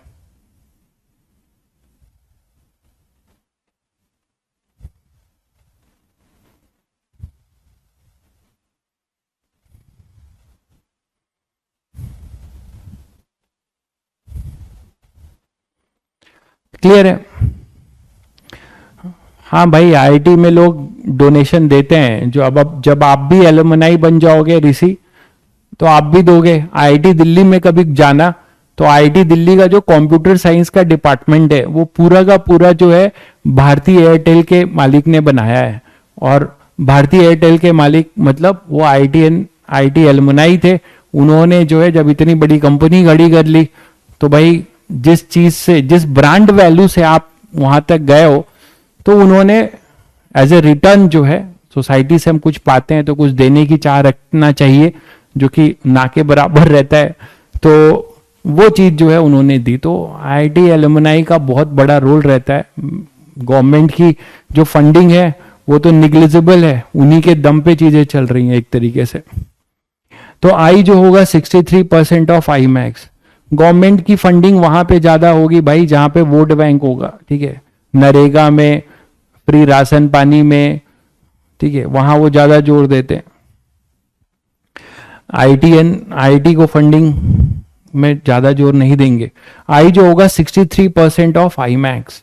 तो यहां से ये समझ में आता है कि अगर आप बना सको तो यहां पे आप एलआर सर्किट को क्या बोल सकते हो कि ये कौन सा टाइम है, टाइम व्हेन कितना करंट बिल्डअप हो चुका है, 63%। मैं क्या दे रहा हूं भाई, देखो मैं तो कुछ नहीं दे रहा हूं, अब जहां से पास आउट हुआ हूं, ठीक है, मैं क्या देने लायक अभी हूं। देखिए दो तरीके की चीजें, पहले आप अपने से सक्षम बनते हो, फिर उससे ऊपर अगर उठ पाते हो तो आप अपने पीयर ग्रुप और बाकी लोगों को बेनिफिट करते हो, उससे ऊपर उठ पाते हो तो आप समाज को कुछ कंट्रीब्यूट कर पाते हो। तो मैं क्या दे रहा हूं, मैं ये बोल सकता हूं कि मैं टैक्स दे रहा हूं, ठीक है। मैं क्या दे रहा हूं, तो मैं ये बोल सकता हूं ईमानदारी के साथ 10 रुपए में से 3 रुपए सरकार को टैक्स दे रहा हूं, एज ए सिटीजन यही कर रहा हूं, ठीक है। और अभी तो मैं कुछ नहीं कर रहा हूं। हाँ, आईडीएन दे रहा हूं, तो आईडीएन मैं इसको इसलिए नहीं बोल पा रहा हूं क्योंकि मेरा कंट्रीब्यूशन, मैं बार बार बोलता हूं कि मैं इसका क्रेडिट कभी नहीं लिया हूं, ना लूंगा। आईडीएन जो है बच्चा अपने दम पे बनता है। हाँ, मैं उनके साथ उनका कुछ हेल्प कर रहा हूं, बस यही है। बाकी रही बात एलुमनाई की, तो हम तो अपने एलुमनाई मीट में अब जाते भी नहीं है, थोड़ी सी शर्म सी आती है। एक से एक लोग आते हैं, ठीक है, कोई कहाँ का है, कोई कहाँ का है। तो एलुमनाई मीट में जो है कभी कभी शुरू में खूब जाते थे, अब नहीं जाते हैं, क्योंकि अब लगता है कि कोई बहुत ज्यादा जो है पूछ रहेगी नहीं। तो time when 63% of maximum current has been build up, है ना। टाइम व्हेन करंट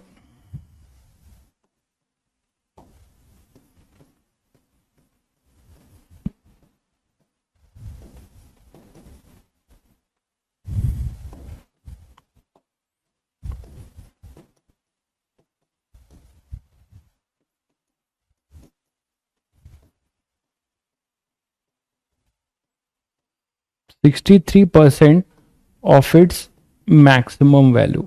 तो ऐसे आप डिफाइन कर सकते हो। ये आपने आरसी में भी किया था, तो मुझे लगा आप लोग रिलेट कर ले जाएंगे। तो ठीक है, time when current buildup in the circuit is 63% of its maximum value. अरे क्यों मजाक कर रहे हो भाई कौशल भाई? कौशल भाई मुझे बैठे बैठे करोड़पति बना रहा है।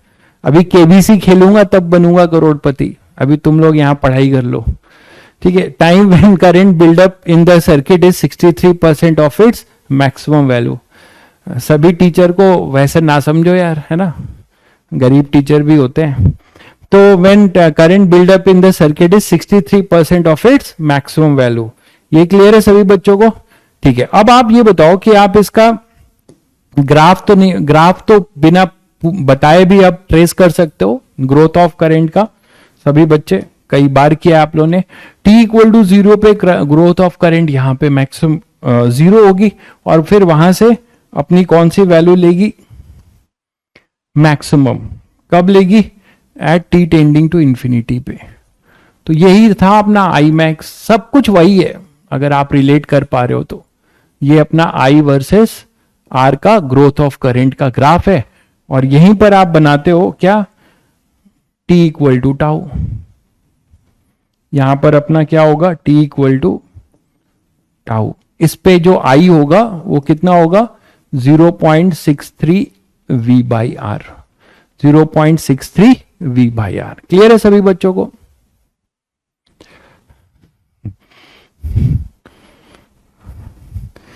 तुम लोग जो साइंस के स्टूडेंट हो, गरीबी अमीरी इज टोटली रिलेटिव, ठीक है, और ये मन का भ्रम है, ठीक है, इसमें कुछ रखा नहीं है।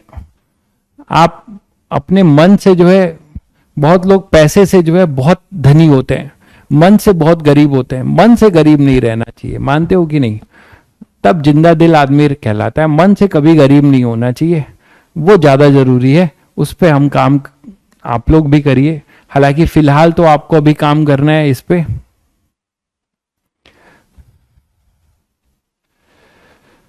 चलिए, तो time when current is build up in the circuit is 63% of its maximum value. This is your LR circuit का time constant. Growth of current के टर्म्स में हमने इसको डिफाइन कर दिया। आगे बढ़ते हैं भाई। बच्चे जो है दूसरी डायरेक्शन में जा रहे हैं, उनका पढ़ाई से ध्यान हट रहा है। हल्के में ना लो, क्वेश्चन आएगा एलआर का जरूर। ठीक है, चलिए, तो आपने एलआर सर्किट का ग्रोथ ऑफ करंट देखा। अब देखते हैं डीके ऑफ करंट। दूसरा स्टेज है अपना डीके ऑफ करंट। अच्छा, एक चीज ध्यान रखना, मैं दोबारा नहीं बताऊंगा कि जो जो टर्म्स मैंने तुम्हें बताए हैं कि ग्रोथ ऑफ करंट, ठीक है, ग्रोथ ऑफ करंट वाले में कि कैसे पावर निकालोगे, हीट निकालोगे, चार्ज फ्लो निकालोगे, ये सारा काम तुम किस में कर सकते हो? डीके ऑफ करंट में भी कर सकते हो। बस तुम्हें क्या जरूरी है? I as a function of time. ठीक है, I as a function of time. तो डीके ऑफ करंट की बात करते हैं। ठीक है, डीके ऑफ करंट। तो डीके ऑफ करंट की बात करें, डीके ऑफ करंट में सभी बच्चे समझते हैं कि बैटरी जाने वाली है, ठीक है, बैटरी को हम वहां से हटाने वाले हैं। और ऐसा कब हो रहा है थोड़ा समझिएगा। ट्रांजिशन स्टेज बहुत जरूरी है समझना इसमें। वो देखो ट्रांजिशन स्टेज क्या था। ट्रांजिशन स्टेज ये था कि अब ये धीरे धीरे इसमें स्टेडी करंट आ चुका था।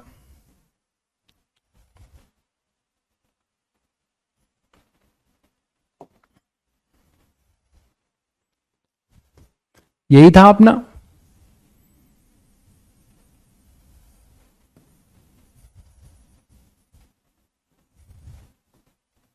ये आर था, ये एल था, ये वी था। तो स्विच जो है, एक मिनट, स्विच तो बनाया नहीं, स्विच भी बना दूं। स्विच बहुत लंबे टाइम तक आपने क्या किया था? इसको क्लोज रखा था, और ये स्टेडी स्टेट वैल्यू ले चुका था। ये स्टेडी स्टेट वैल्यू ले चुका था।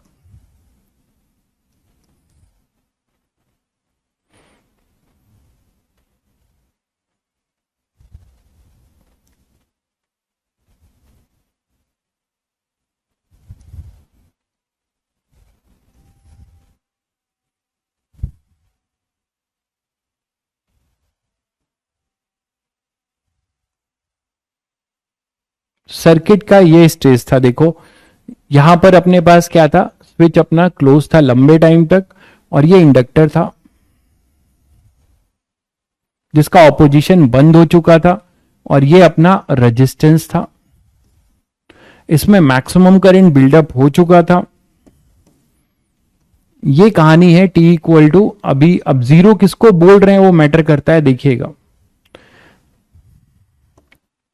मैंने कहा था आपको कि ये टू वे स्विच है ना, तो यहां से इसको इधर अब ले आएंगे। तो अब हो क्या रहा है कि देखो, बिफोर स्विच को यहां से यहां ले जाने में कहानी ये है कि T इक्वल टू 0, ये अपने पास थोड़ा इसको और वैसा बना लो।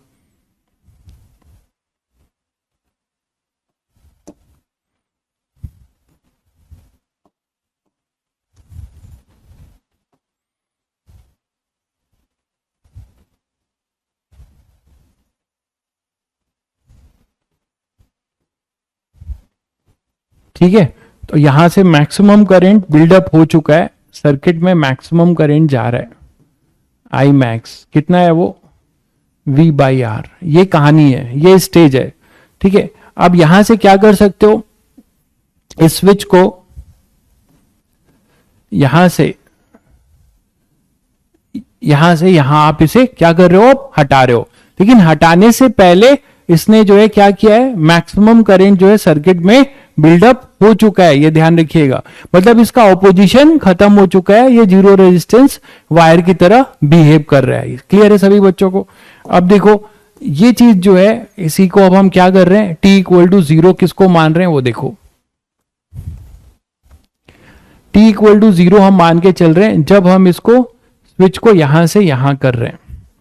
स्विच को जैसे ही आप यहां से यहां करेंगे, नेचर समझिएगा, स्विच को जैसे ही आप यहां से यहां करेंगे, मतलब बैटरी को आप यहां से अब आइसोलेट कर रहे हो। ठीक है, बैटरी को जैसे ही आइसोलेट कर रहे हो, ध्यान दीजिएगा ध्यान से, क्योंकि इसमें बहुत बच्चे, अभी ये बताओ कि यहां पे ऑपोजिशन जो है, जो भी ऑपोजिशन था अभी 0 हुआ, अब कांस्टेंट करंट था, है ना। जैसे ही अब यहां से तुम इसको इधर करोगे, क्या होगा, बैटरी गायब हो जाएगी। अब यहां पे ये जो आई स्क्वायर आर की वजह से, यहां पे एनर्जी के टर्म्स में अगर आप सोचिए, अभी एनर्जी भी करेंगे इसकी, तो आई स्क्वायर आर के टर्म्स में यहां पे मतलब ड्रॉप आना शुरू होगा। आप ऐसे समझ सकते हो कि यहां पे ड्रॉप आएगा और इसमें करंट जो है एक तरीके से क्या होगा, धीरे धीरे कम होगा, करंट कम होगा। तो यहां पर जो L D I by D T की बैटरी होगी, बच्चे क्या करते हैं कि करंट जो है डिक्रीज हो रहा है तो उसको फेवर में कर देते हैं। लेकिन आपको थोड़ा समझना है कि इंडक्टर हैज ए इनर्शिया। मैं एक बहुत इंपॉर्टेंट बात बोल रहा हूं, और इंडक्टर को जब आप आईआईटी में जाएंगे और कहीं इलेक्ट्रिकल पढ़ेंगे तो इंडक्टर के साथ हम एनालॉजी लेते हैं, जैसे स्प्रिंग और स्ट्रिंग की बात याद करो। अगर आप स्ट्रिंग को खींच दोगे तो अचानक उसमें टेंशन आएगा, मानते हो, जबकि स्प्रिंग को खींचोगे तो स्लोली एलोंगेट होगा। और जब छोड़ोगे तो क्या, जैसे आपने मान लो केक से उसको खींच के छोड़ दिया, जैसे ही छोड़ोगे क्या वहां से केक फोर्स गायब हो जाता है? नहीं ना, धीरे धीरे वो जो है क्या होता है, धीरे धीरे अपना नेचुरल लेंथ गेन करता है और केक 0 होता है। जबकि स्ट्रिंग में ऐसा नहीं है। स्ट्रिंग में अगर टॉट है, अगर आप उसको जो है कट कर देते हो तो अचानक से रस्सी जो है क्या हो जाती है, स्लैग हो जाती है, तो टेंशन अचानक से गायब होता है। तो यहां पर इस जो अपना इंडक्टर है उसमें एक इनर्शिया की प्रॉपर्टी है, तो इंडक्टर अपना स्टेट तुरंत चेंज नहीं कर पाता। ये ध्यान रखना, आगे के अच्छे क्वेश्चन में बहुत काम आएगा। इंडक्टर अपना जो स्टेज है, जो मतलब ऑपोजिशन का नेचर था, क्या था बताओ। यहां पे अपने पास क्या था कि पहले इसमें आई मैक्स था ना, इसमें पहले आई मैक्स तो चल रहा था। जस्ट स्विच क्लोज होने के पहले, ये मैंने दोनों स्टेज इसलिए बनाया है, स्विच क्लोज था तो यहां पे आई मैक्स जनरेट हो रहा था। जैसे आप इधर करोगे तो ऐसा तो नहीं है कि आई मैक्स गायब हो जाएगा। आई मैक्स की टेंडेंसी जस्ट अभी इसको T इक्वल टू 0 माना है, तो T इक्वल टू 0 पे जब आप बात करोगे तो T इक्वल टू 0 पे यहां से यहां आओगे तो अभी ये आई मैक्स है, ये T इक्वल टू 0 की कहानी है, ये T इक्वल टू 0 की कहानी है। आप चाहो तो इसका एक और स्टेज किसी time T equal to T का भी बना सकते हो और क्लियर करने के लिए, तो उसमें आपके पास ये I नहीं रहेगा, कुछ I मैक्स नहीं रहेगा, कुछ I रहेगा। लेकिन मेरा आपसे क्या करना है कि जो ऑपोजिशन का जो नेचर था वो तुरंत नहीं बदलेगा।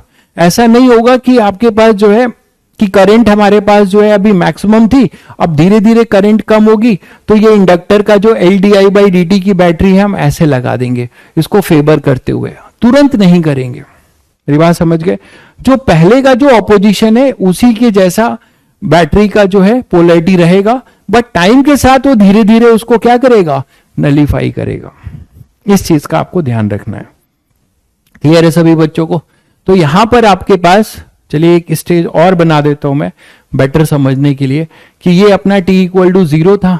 अब किसी time t equal to t पर क्या होगा, तो t इक्वल टू टी पर आगे ले लेते हैं, ठीक है।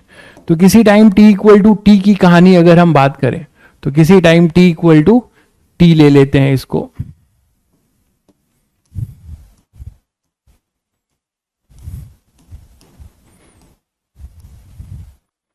ठीक है। अब इसमें कुछ t equal to t time ले लेते हैं, इसमें करंट कुछ आई होगा, बट ऑपोजिशन का नेचर जो अभी तक मैंने डिस्कशन किया इससे सबको समझ में आ गया होगा कि शुरू में करंट जो था तो अकॉर्डिंगली उसका ऑपोजिशन का नेचर था। तो अभी भी हम इसको L D I by D T switch close होने के पहले वाले जैसा ही रखेंगे, तुरंत इसमें जो है चेंज नहीं होगा। बहुत बच्चे यहां पे ये गलती कर देते, इनर्शिया याद रखेंगे तो आपको गलती नहीं होगी। ईएल जो है आप ऐसे ही रखिएगा, L D I by D T, ठीक है। तभी आप देखिए कि इसका ड्रॉप और इसका ड्रॉप दोनों ऑपोजिट होगा, जैसे जैसे इसका ड्रॉप जो है कम होता जाएगा ये बढ़ता जाएगा, ठीक है। तो आप यहां से केवीएल लगा लीजिए, तो केवीएल करेंगे तो क्या आएगा, प्लस से माइनस, तो minus L D I by D t minus I R equal to 0, तो minus L D I by D T equal to I R. यहां से हम देखेंगे कि कब ये पूरा का पूरा इसको डीके हो जाएगा।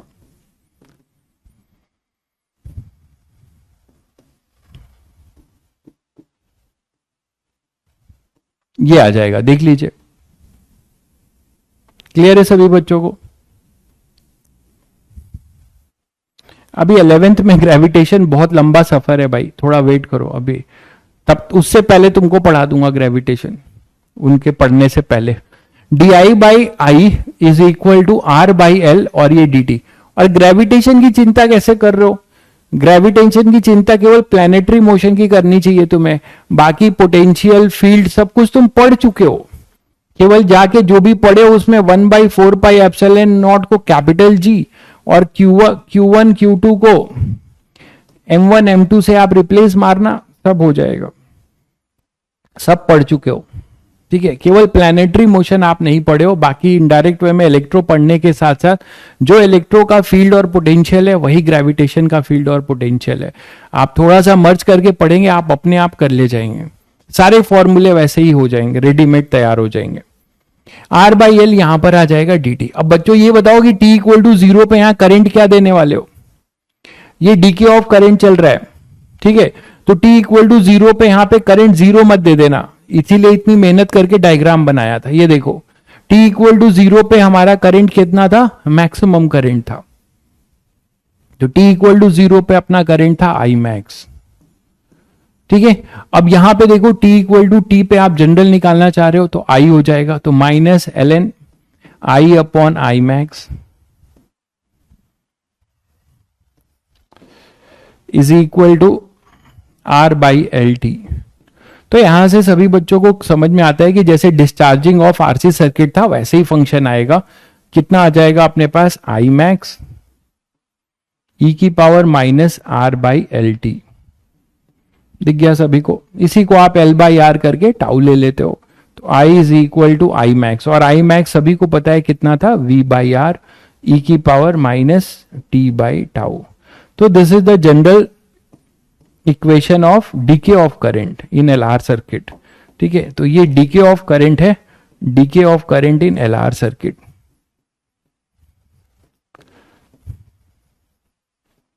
DK of current in L R circuit, ठीक है। यहां से भी आप टाउ डिफाइन कर सकते हो, ठीक है। यहां से भी आप टाउ डिफाइन कर सकते हो। अब देखो बच्चों, यहाँ पे एक और बात थोड़ी सीखो कि जो मैंने तुम्हें कहा था कि ये मैंने जो ऑपोजिशन है, तुरंत मैंने इसको ऑपोजिशन फेवर में क्यों नहीं दिखाया। आप यहां पे देखो, t इक्वल टू 0 पुट करते हो, t इक्वल टू 0 पुट करते हो तो वही आई मैक्स मिलता है। अब ये जो I है ना, ये डीके ऑफ करंट है, पहले ग्रोथ ऑफ करंट हुआ था। अब करंट पूरा जीरो कब हो जाएगा, करंट पूरा जीरो कब हो जाएगा, ये इसको जीरो कब हो रहा है, देखो t टेंडिंग टू इंफिनिटी करोगे तो 1 अपॉन इंफिनिटी जीरो आएगा, तो करंट यहां पर जीरो आ रहा है। करंट जीरो आने का मतलब समझ रहे हैं आप, यहीं से देख रहे हैं कि जो ड्रॉप रेजिस्टेंस के क्रॉस था उसका माइनस टाइम्स ड्रॉप जो है यहां पर है L D I by D T में, तो ये दोनों एक तरीके से कैंसिल आउट हो रहे हैं, है ना। तो दो बैटरी एक तरीके से आपस में लड़ रही हैं और ये दोनों एक दूसरे को कैंसिल आउट कब कर रही हैं, at t tending to infinity पे। और वो पूरा का पूरा जो करंट है जो आपने बिल्डअप किया था, ठीक है, और स्विच को इधर घुमाने के बाद बैटरी को बाहर करने के बाद वो धीरे धीरे करंट जो है डिके हो गया, और डिके हुआ एक इनफाइनाइट टाइम। तो इनफाइनाइट टाइम में डिके होता है और यहां पे आप इसका ग्राफ बना सकते हो, टाउ भी डिफाइन कर सकते हो। तो डिके ऑफ करंट के लिए टाउ डिफाइन करना चाहेंगे तो टाउ आप बोल सकते हैं in terms of decay of current.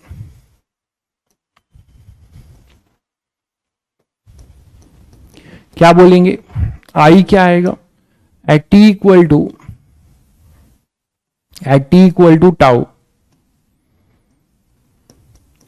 At T equal to tau, I जो अपने पास आ रहा है वो आ रहा है v बाई आर 1 अपॉन ई।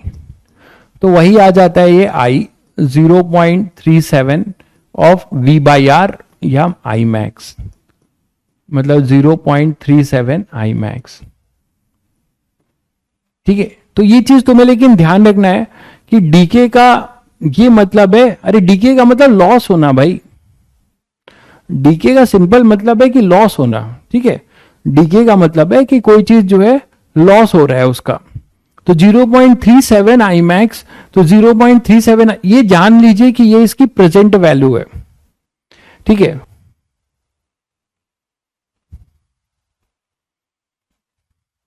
तुरंत क्या कह रहे हैं, तुरंत इंडक्टर की पोलैरिटी चेंज नहीं होगी, पर थोड़े टाइम के बाद हाँ, मतलब ये जो मैंने यहां पे निकाला है किसी टाइम t इक्वल टू, ये जैसे ही यहां से यहां क्लोज हुआ उस समय का है, उसके बाद का फंक्शन तो आप देख ही रहे हो कि धीरे धीरे क्या होगा कि यहां पर अपने पास इसमें जो है D I by D T अपना क्या हो जाएगा, डिक्रीजिंग इन नेचर होगा, D I by D T decreasing in nature होगा।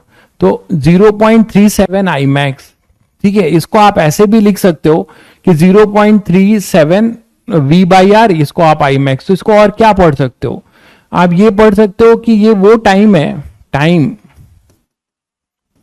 व्हेन, यहां बच्चे समझ लेते हैं कि 0.63% जो है लॉस हो गया, नहीं, ये इसकी प्रेजेंट वैल्यू है, बची हुई है, 63% लॉस हुआ, ये आई जो है प्रेजेंट वैल्यू है, ये ध्यान रखिएगा। आई जो है अपनी क्या है, प्रेजेंट वैल्यू है इन द सर्किट।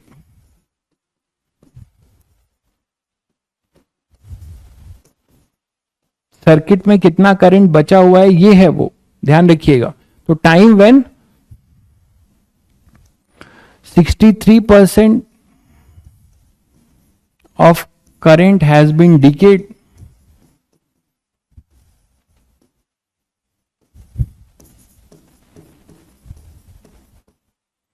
और 37% of current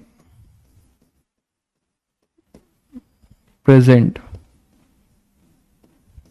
तो आप इस तरीके से आप इसको डिफाइन कर सकते हो, टाउ को डीके के टर्म्स में आप ऐसे डिफाइन कर सकते हो इसको।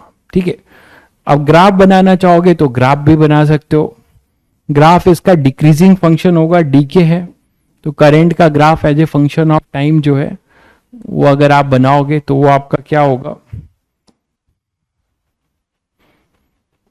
एक्सपोनेंशियली डिक्रीजिंग फंक्शन होगा, आई मैक्स से डिक्रीज करेगा। इसी में आप वन टाइम कांस्टेंट भी दिखा सकते हो कि कोई टाइम होगा जब ये 37% present value t equal to tau पे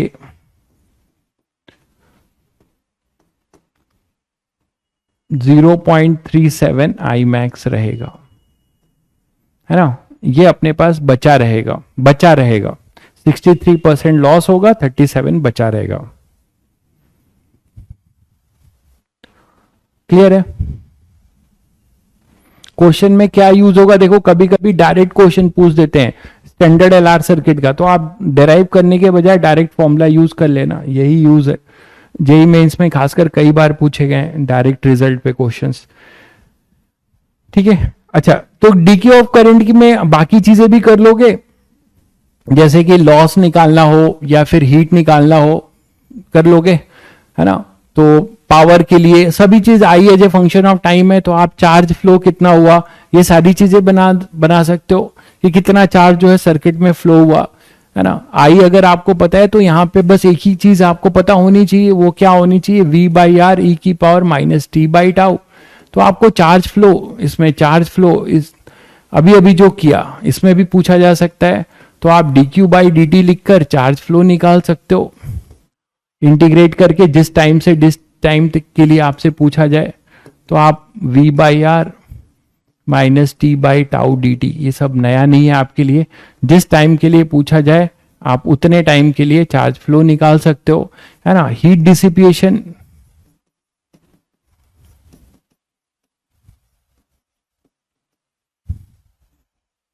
वो भी निकाल सकते हो, पावर से पावर हो जाएगा I²R। तो अब आई का फंक्शन पहले वो लेते थे, अब ये थोड़ा और इजी फंक्शन हो जाएगा, और कोई बात नहीं है। इसको आप dH/dt लिखकर और आई का वैल्यू ले लोगे V²/R e⁻⁻2t/τ, ये इजी हो जाएगा, और अगर डीके का पूछेगा तो ठीक, तो इसको अब आप इंटीग्रेट कर देना फंक्शन बना के, तो DH यहां से भी आप निकाल लोगे।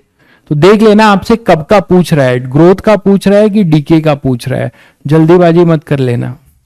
तो ये 0 से H और ये 0 से T, तो यहां से आप H भी निकाल लोगे। एवरेज पावर पूछेगा, तो एवरेज पावर डीके के केस में पूछेगा तो भी कर सकते हो, इंस्टेंटेनियस तुम्हें पता है तो आप एवरेज भी निकाल सकते हो।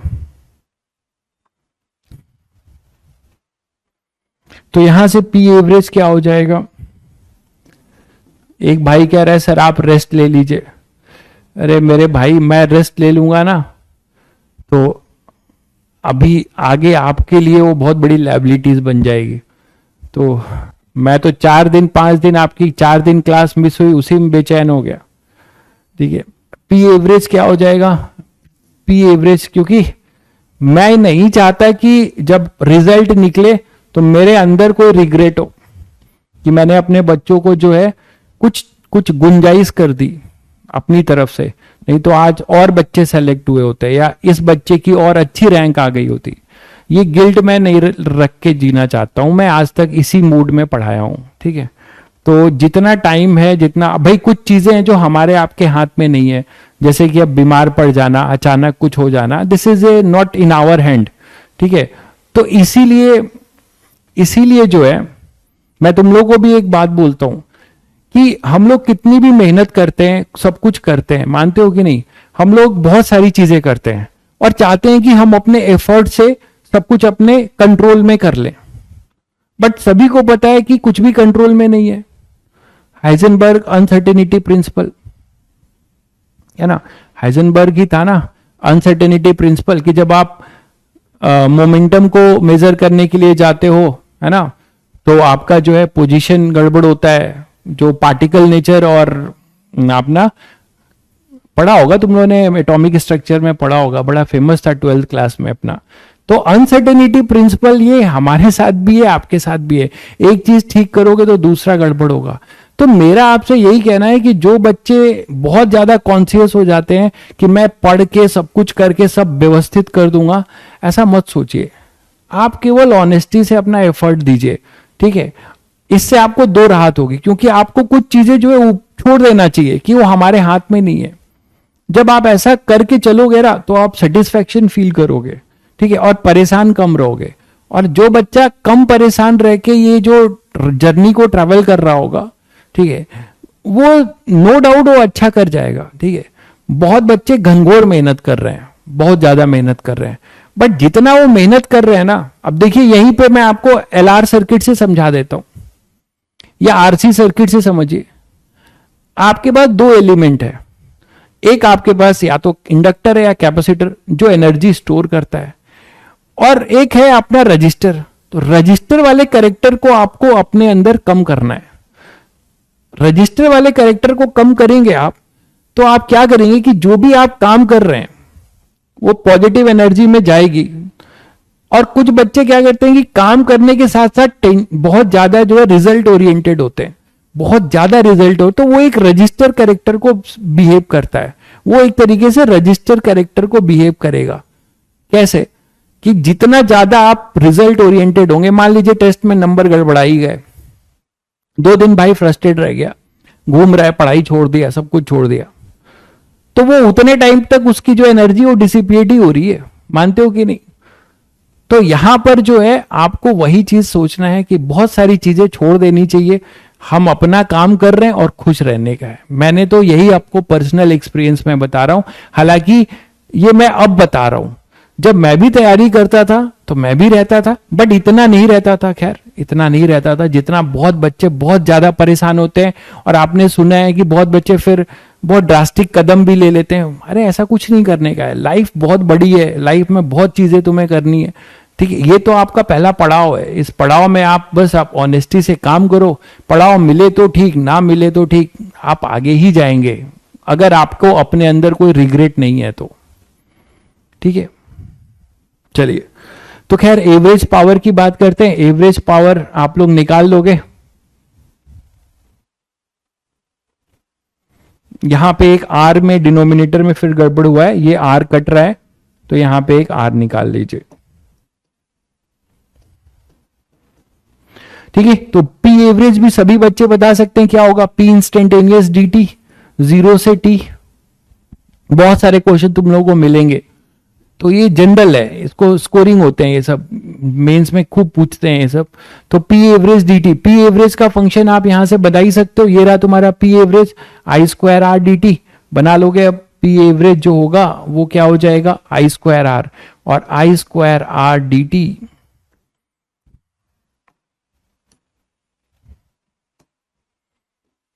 0 से टी डी टी, ये 0 से टी, और ये है डी टी 0 से टी। तो बस आई आपको पता ही है as a function of time, ये रहा। इसको यहां पुट कर दोगे और जितने टाइम के लिए पूछेगा आप एवरेज पावर भी निकाल सकते हो। ठीक है, तो आप यहां से एवरेज पावर भी निकाल सकते हो। ये क्लियर हो गया होगा। तो इस तरीके के क्वेश्चंस आपको जो भी मिलेंगे आप बहुत आसानी से कर सकते हो। ठीक है बच्चों, तो आज एलआर सर्किट की बेसिक चीजें हम लोगों ने करी है, स्टैंडर्ड एलआर सर्किट की। ठीक है, फिर इधर उधर वाले जैसे आरसी सर्किट में बहुत सारी चीजें की थी, जनरल अप्रोच सीखा था, वैसे कल इस पे हम जनरल अप्रोच भी सीखेंगे। हाँ, हो सकता है कि तुम लोग की क्लास में जो है संडे को, कल बता दूंगा कंफर्म, संडे को एक्स्ट्रा क्लास लगाऊं आप लोगों की। ठीक है, कोई दिक्कत तो नहीं है आप लोगों को। संडे को कोई टेस्ट है, टेस्ट भी नहीं है, संडे को कोई टेस्ट नहीं है आप लोगों का।